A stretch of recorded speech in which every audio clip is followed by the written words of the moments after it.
Hey everyone, welcome back to the channel. I'm Kevin.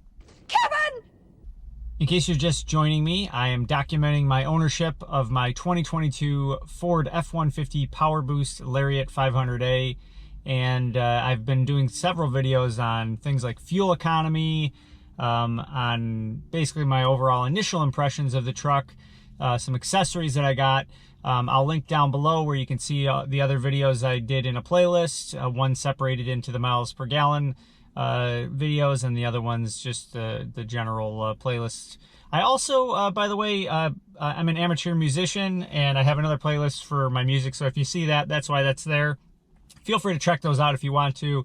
That's not the purpose of this video, but go easy on me, because I'm an amateur. I do some covers and originals. Quick interjection. I'm trying to get to 1,000 subscribers on this channel by the end of 2022. I think I can do it.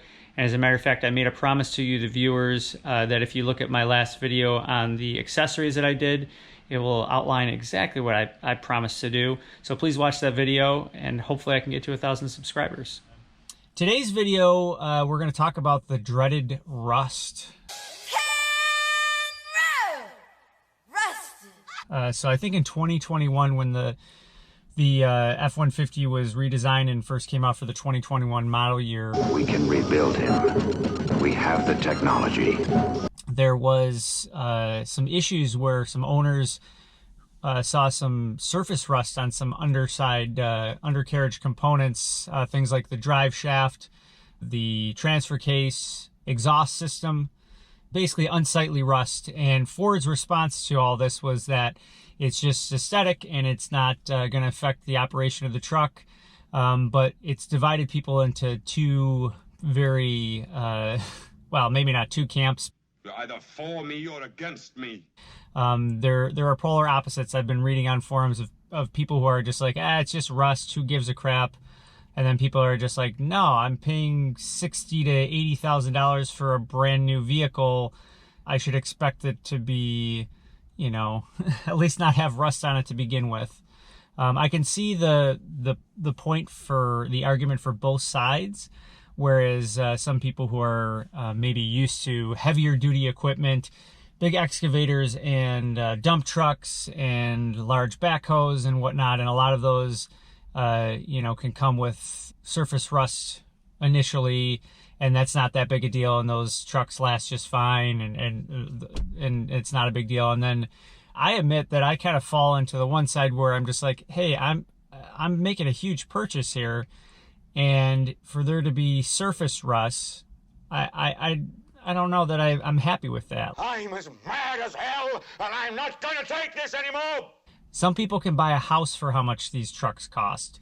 So I would expect them, if it's brand new, to maybe have at least a little bit of a expectation that there wouldn't be any rust. And certainly other auto manufacturers don't have a problem putting out vehicles without rust based on whatever treatment they're doing to the components. Ford obviously maybe had an issue with one of their suppliers, and or one of the processes that was maybe normally done to some of the components wasn't done. I don't really know, and I don't know that they'll ever officially address that. But I wanted to tell you a little bit of a story about before I ordered this Lariat, custom ordered it. A local dealership around here had some actual trucks on the lot, and I almost bought an F-150 XLT 2022 in January of this year, before I placed the custom order for this truck in February.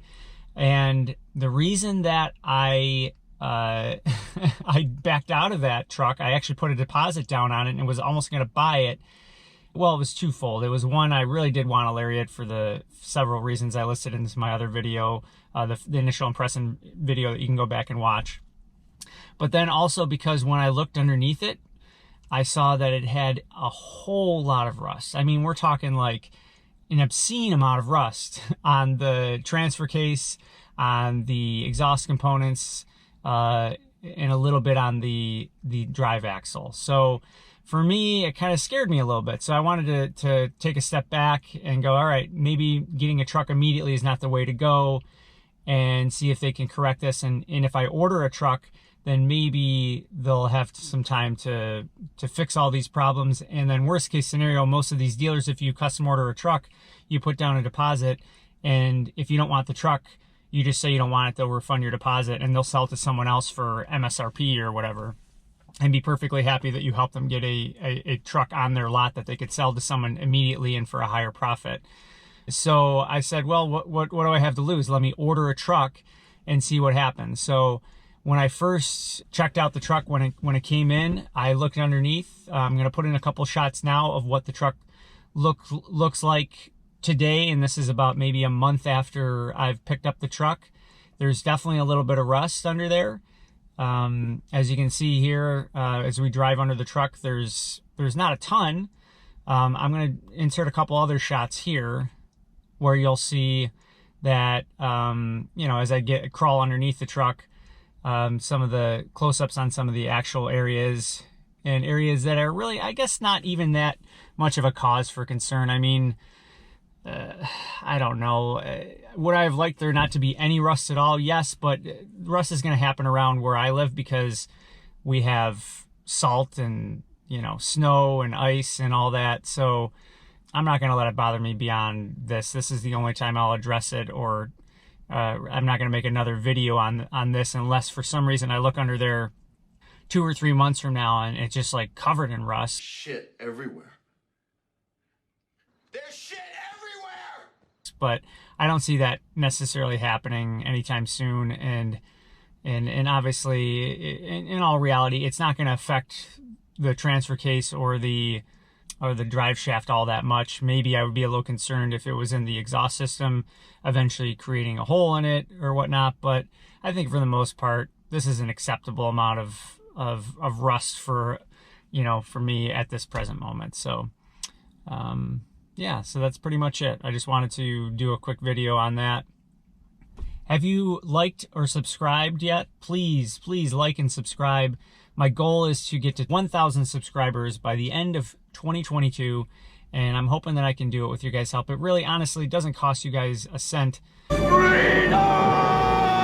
to click the subscribe button, and honestly, I'll probably just eventually get buried in the algorithm anyway. So please click subscribe. It is free, and I would appreciate it very much. So having said that, I appreciate you guys watching, and I'll see you in the next video.